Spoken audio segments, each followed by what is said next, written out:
પોલીસની પણ વિરોધી છે કે એક પોલીસની દીકરી મરવા માટે આવી છે, કેનાલે બચાવી છે. જે મેવાણી સાહેબ અત્યારે મુંબઈ ચડાઈ સાચી વાત છે. આ પોતાના સ્ટાફ ને પણ નહીં સંભાળી કરતી આ ગુજરાતની પોલીસ, આ લપખાઈ વાળી પોલીસ. આમ પબ્લિકે આવીને આ બેનને બચાવી છે. બચાવી હતા કેનાલે બચાવી. આ પબ્લિકે આવી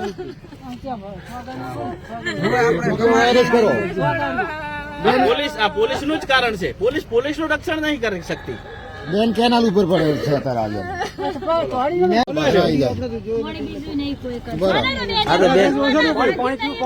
પેલા જિગ્નેશ મેવાણી ઉભા થઈને રજૂઆત કરતા ઈ બેન છે કેનાલે આત્મહત્યા કરવા આવ્યા છે બેન. જિગ્નેશ મેવાણી ને રજૂઆત કરી હતી ને એ બેન જ છે. આરે જોઈ લો કેનાલ ઉપર છે. ચાગા કેનાલ માં પુલે આત્મહત્યા કરવા આવ્યા હતા. પબ્લિક એ બચાવે છે બેન ને. બહુ પબ્લિક છે. જુઓ તમે થરા પોલીસ સ્ટેશન થી અમને ખરા પોલીસ સ્ટેશન આવશે ને પાણી લઈને ભયા આવીને બચાવો. થરા પોલીસ ને જાણ કરવા વિનંતી.